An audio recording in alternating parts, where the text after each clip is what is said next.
গল্প কবিতা পাঠে সকলকে স্বাগত জানিয়ে শুরু করছি আজকের পাঠ। দেশে বিদেশে। লেখক সৈয়দ মুজতবা আলী। পাঠান অত্যন্ত অলস এবং আড্ডাবাজ, কিন্তু আরাম প্রয়াসী নয়, এবং যেটুকু সামান্য তার বিলাস, তার খরচাও ভয়ঙ্কর বেশি কিছু নয়। দেশ ভ্রমণকারী গুণীদের মুখে শোনা যে যাদের গায়ের জোর যেমন বেশি, তাদের স্বভাবও হয় তেমনই শান্ত। পাঠানদের বেলায়ও দেখলুম কথাটা খাঁটি। কাগজে আমরা হামেশাই পাঠানদের লুটতরাজের কথা পড়ি, তার কারণও আছে। অনুর্বর দেশ, ব্যবসা বাণিজ্য করতে জানে না, পল্টনে তো আর তামাম দেশটা ঢুকতে পারে না, কাজেই লুটতরাজ ছাড়া অন্য উপায় কোথায়? কিন্তু পেটের দায়ে যে অপকর্ম সে করে, মেজাজ দেখাবার জন্য তা করে না। তার আসল কারণ অবশ্য পাঠানের মেজাজ সহজে গরম হয় না। পাঞ্জাবিদের কথা স্বতন্ত্র, এবং হলেও সে চট করে বন্দুকের সন্ধান করে না। তবে সব জিনিসেরই দুটো একটা ব্যত্যয় আছে। পাঠান তো আর ক্ষুদাতালার আপন হাতে বানানো ফরিস্তা নয়। বেঈমান বললে পাঠানের রক্ত খাইবার পাশের টেম্পারেচার ছাড়িয়ে যায়। আর ভাইকে বাঁচাবার জন্য সে অত্যন্ত শান্ত মনে যোগাসনে বসে আঙুল গোনে, নিদেন পক্ষে তাকে কটা খুন করতে হবে। কিন্তু হিসেব নিকেশে সাক্ষাৎ বিদ্যাসাগর বলে প্রায়ই ভুল হয়, আর দুটো চারটে লোক বেঘোরে প্রাণ দেয়। তাই নিয়ে তম্বিতম্বা করলে পাঠান সকাতর নিবেদন করে, কিন্তু আমার যে চারটে বুলেটের বাজে খরচা হলো তার কি? তাদের গোষ্ঠী কুটুম কান্নাকাটি করছে, কিন্তু একজনও একবারের তরে আমার বাজে খরচার খেসারতির কথা ভাবছে না। ইনসান বড়ই খুদপরস্ত, সংসার বড়ই স্বার্থপর। পরশুরাতের দাওয়াতে এরকম নানা গল্প শুনলুম। এসব গল্প বলার অধিকার নিমন্ত্রিত ও রবাহুতদের ছিল। একটা জিনিসে বুঝতে পারলুম যে এদের সকলেই খাঁটি পাঠান। সে হলো তাদের খাবার কায়দা। কার্পেটের উপর চওড়ায় 2 হাত, লম্বায় 20-30 হাত প্রয়োজন মতো একখানা কাপড় বিছিয়ে দেয়। সেই দস্তরখানের দুদিকে সারি বেঁধে এক সারি অন্য সারির মুখোমুখি হয়ে বসে। তারপর সব খাবার মাঝারি সাইজের প্লেটে করে সেই দস্তরখানে সাজিয়ে দেয়। 3 থালা আলু গোস্ত, 3 থালা শিক কাবাব, 3 থালা মুরগি রোস্ট, 3 থালা সিনা কালিজা, 3 থালা পোলাও, এইরকম ধারা সব জিনিস একখানা দস্তরখানের মাঝখানে, 2খানা 2 প্রান্তে। বাঙালি আপন আপন থালা নিয়ে বসে। রান্নাঘরের সব জিনিসই কিছু না কিছু পায়। পাঠানদের বেলা তা নয়। যার সামনে যা পড়ল তাই নিয়ে সে সন্তুষ্ট। প্রাণ গেলেও কেউ কখনো বলবে না আমাকে একটু মুরগি এগিয়ে দাও, কিংবা আমার শিক কাবাব খাবার বাসনা হয়েছে। মাঝে মাঝে অবশ্যই হঠাৎ কেউ দরদ দেখিয়ে চেঁচিয়ে বলে, আরে হোথায় দেখো গোলাম মুহাম্মদ ঢেঁড়স চিবোচ্ছে, ওকে একটু পোলাও এগিয়ে দাও না। সবাই তখন হাঁ হাঁ করে সব কটা পোলাওয়ের থালা ওর দিকে এগিয়ে দেয়। তারপর মজলিস গাল গল্পে ফের মশগুল। ওদিকে গোলাম মুহাম্মদ শুকনো পোলাওয়ের মরুভূমিতে তৃষ্ণায় মারা গেল, না মাংসের থই থই ঝোলে ডুবে গিয়ে প্রাণ দিল, তার খবর ঘণ্টাখানেক ধরে আর কেউ রাখে না। এবং লক্ষ্য করলে দেখতে পাবেন যে পাঠান আড্ডা জমাবার খাতিরে অনেক রকম আত্মত্যাগ করতে প্রস্তুত।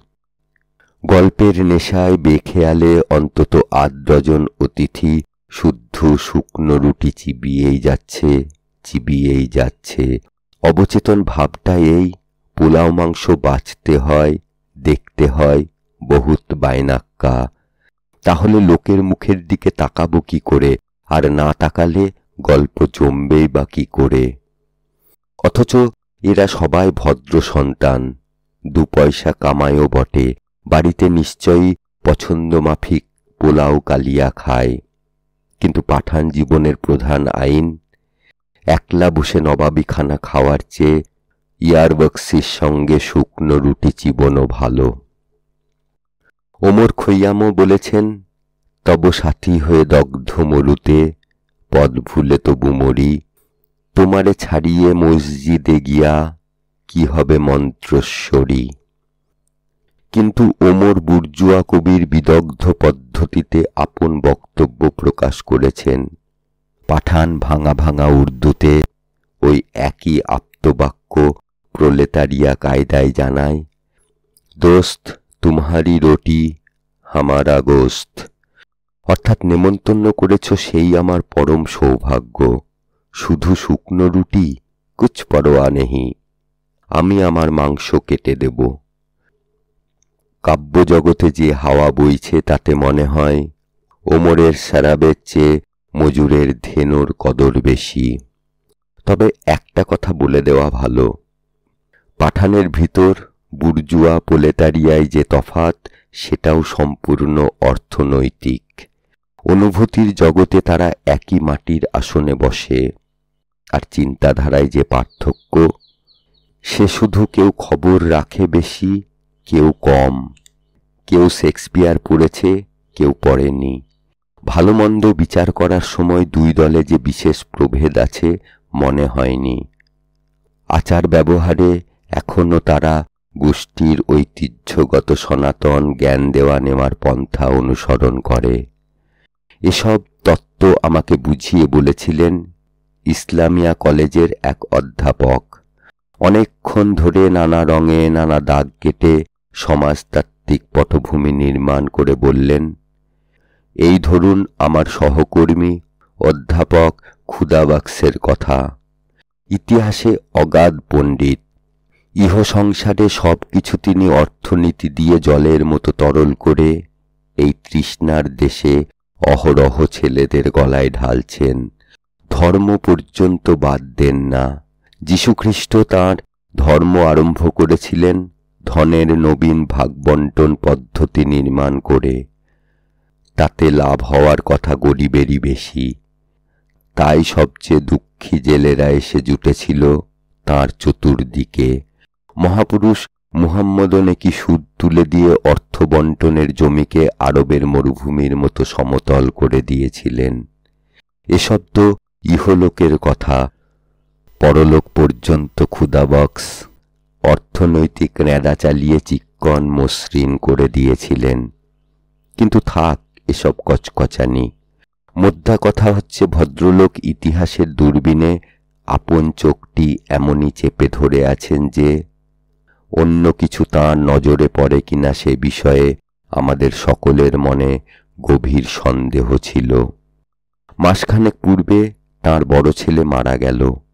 ম্যাট্রিক ক্লাসে পড়ত, মেধাবী ছেলে, বাপেরই মতো পড়াশোনায় মশগুল থাকত।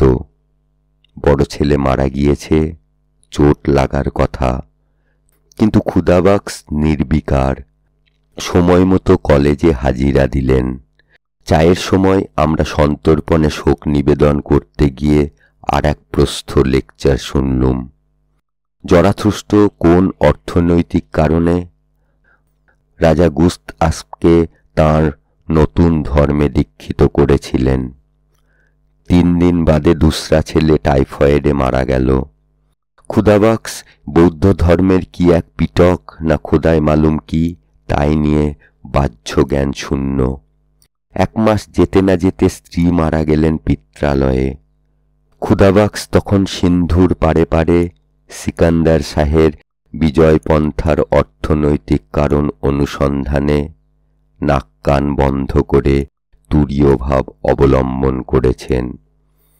আমরা ততদিনে ক্ষুদাবাক্সের আশা ছেড়ে দিয়েছি। লোকটা ইতিহাস করে করে অমানুষ হয়ে গিয়েছে, এই তখন আমাদের দৃঢ় বিশ্বাস।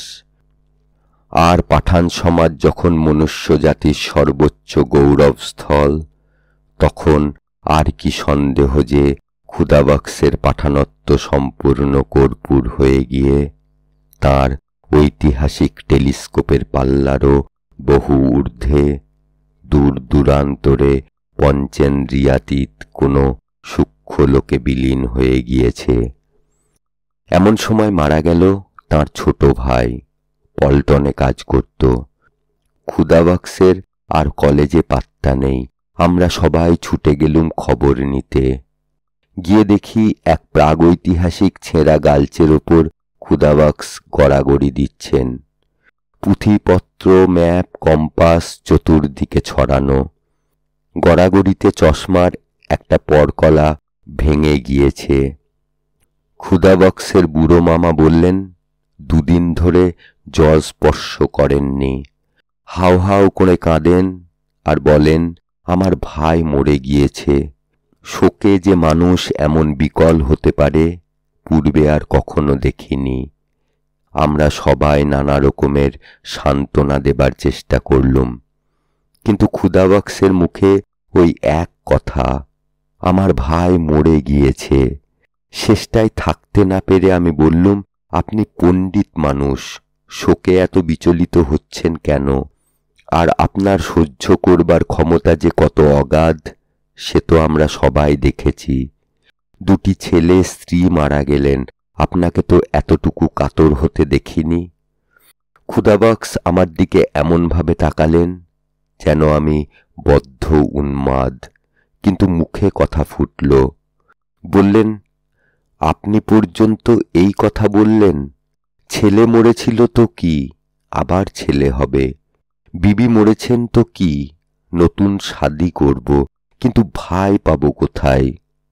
তারপর আবার হাউ হাউ করে কাঁদেন আর বলেন, আমার ভাই মরে গিয়েছে। অধ্যাপকের বলা শেষ হলে আমি বললুম, লক্ষণের মৃত্যু শোকে রামচন্দ্র ওই বিলাপ করেছিলেন। আহমদ আলী বললেন, লক্ষ্মণ, রামচন্দ্রজি, হিন্দুদের কি একটা গল্প আছে না, সেইটে আমাদের শুনিয়ে দিন। আপনি কখনো গল্প বলেন না, শুধু শোনেনি। ইয়া আল্লাহ, আদিকবি বাল্মীকি যে গল্প বলেছেন, আমাকে সে গল্প নতুন করে আমার টোটাফুটা উর্দু দিয়ে বলতে হবে। নিবেদন করলুম অধ্যাপক ক্ষুদাবাক্সকে অনুরোধ করবেন। রামায়ণের নাকি অর্থনৈতিক ব্যাখ্যাও আছে। অধ্যাপক শুধালেন, কিন্তু রামচন্দ্রজি জবরদস্ত লড়নেওয়ালা ছিলেন নয় কি? আমি বললুম, আলবাত। অধ্যাপক বললেন, ওই তো হলো আসল তত্ত্ব কথা।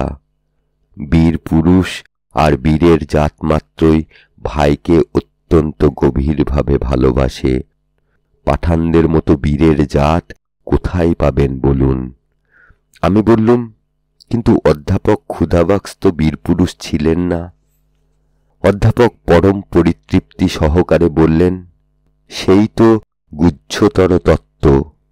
অধ্যাপকই করো আর যাই করো, পাঠানত্ব যাবে কোত্থেকে? অর্থনৈতিক কারণ ফারণ সবকিছুই অত্যন্ত পাতলা ফিল্ম। একটু খোঁচা লাগলেই আসল পেলেট বেরিয়ে পড়ে। মেজর মুহাম্মদ খান বললেন, ভাইকে ভালোবাসার জন্য পাঠান হওয়ার কি প্রয়োজন? ইউসুফও জোসেফ তো বেঞ্জামিনকে ভয়ঙ্কর ভালোবাসতেন। অধ্যাপক বললেন, ইহুদিদের কথা বাদ দিন, আদমের এক ছেলে আর এক ছেলেকে খুন করেনি? আমি বললাম, কিন্তু পাঠানরা ইহুদিদের হারিয়ে যাওয়া 12 উপজাতির একটা নয়? কোথায় যেন ওই রকম একটা থিওরি শুনেছি যে সেই উপজাতি যখন দেখল তাদের কপালে শুকনো মরা আফগানিস্তান পড়েছে, তখন হাউমাউ করে কেঁদে উঠেছিল, অর্থাৎ ফার্সিতে যাকে বলে ফগান করেছিল। তাই তো তাদের নাম আফগান। আর আপনারা তো আসল আফগান, এদেশে বসবাস করে হিন্দুস্থানি হয়েছেন। অধ্যাপক পণ্ডিতের হাসি হেসে বললেন, 30 বৎসর আগে এ কথা বললে আপনাকে আমরা শাবাশি দিতুম। এখন ওসব বদলে গিয়েছে। তখনও আমরা জানতুম না যে দুনিয়ার বড় বড় জাতেরা নিজেদের আর্য বলে গৌরব অনুভব করছে। তখনও রেওয়াজ ছিল খানদানি হতে হলে বাইবেলের ইহুদি চিড়িয়াখানার কোনো না কোনো খাঁচায় সিংহ বাঁদর কিছু না কিছু একটা হতেই হবে। এখন সেসব দিন গিয়েছে। এখন আমরা সবাই আর্য। বেদ ফেদ কি সব আছে না, সেগুলো সব আমরাই আওড়েছি। সিকান্দার শাহকে লড়াইয়ে আমরাই হারিয়েছি। আর গান্ধার ভাস্কর্য আমাদেরই কাঁচা হাত মক্সর নমুনা। গান্ধার আর কান্দাহার একই শব্দ। আরবি ভাষায় গ অক্ষর নেই বলে আরব ভৌগোলিকেরা ক ব্যবহার করেছেন। পাণ্ডিত্যের অগাধ সাগরে তখন আমার প্রাণ যায়, কিন্তু বিপদ আপদে মুশকিল আসান হামেশাই পুলিশ। আহমদ আলী আমার দিকে তাকিয়ে বললেন, প্রফেসরের ওসব কথা গায়ে মাখবেন না। ইসলামিয়া কলেজের চায়ের ঘরে যে আড্ডা জমে, তারই খানিকটে পেতলে নিয়ে তিনি সুন্দর ভাষায় রঙিন গেলাসে আপনাকে ঢেলে দিচ্ছেন। কিন্তু আসল পাঠান এসব জিনিস নিয়ে কখনো মাথা ঘামিয়ে পাগড়ির প্যাঁচ ঢিলে করে না। আফ্রিদিভাবে আফ্রিদি হল দুনিয়ার সেরা জাত। মোমন্দ বলে বাজে কথা, ক্ষুদাতালার খাস পেয়ারা কোনো জাত যদি দুনিয়ায় থাকে, তবে সে হচ্ছে মোমন্দ জাত। এমনকি তারা নিজেদের আফগান বলেও স্বীকার করে না। আমি জিজ্ঞাসা করলুম, তাই বুঝি আপনারা স্বাধীন আফগানিস্তানের অংশ হতে চান না? ভারতবর্ষ স্বাধীন হলে স্বাধীন পাঠান হয়ে থাকবেন বলে? সব পাঠান একসঙ্গে চেঁচিয়ে বললেন, আলবাত না, আমরা স্বাধীন ফ্রন্টিয়ার হয়ে থাকব। সে মুল্লুকের নাম হবে পাঠান মুল্লুক। অধ্যাপক বললেন, পাঠানের সোপবক্স লেকচার শোনেননি বুঝি কখনো? সে বলে, ভাই পাঠান সব, এসো আমরা সব উড়িয়ে দিই। Democracy, autocracy, bureaucracy, communism, dictatorship, সব সব। আর এক পাঠান তখন চেঁচিয়ে বলে, তুই বুঝি অ্যানার্কিস্ট? পাঠান বলল, না, আমরা অ্যানার্কিও উড়িয়ে দেব। অধ্যাপক বললেন, বুঝতে পেরেছেন? আমি বললুম, বিলক্ষণ। রবীন্দ্রনাথও বলেছেন, একেবারে বুঁদ হয়ে যাবে, ঝিম হয়ে যাবে, ভোঁ হয়ে যাবে, তারপর না হয়ে যাবে, এই তো। অধ্যাপক বললেন, ঠিক ধরেছেন। আমি বললুম, ভারতবর্ষের অংশ যখন হবেন না, তখন দয়া করে রাশানদের আপনারাই ঠেকিয়ে রাখবেন। সবাই সমস্বরে বললেন, আলবাত।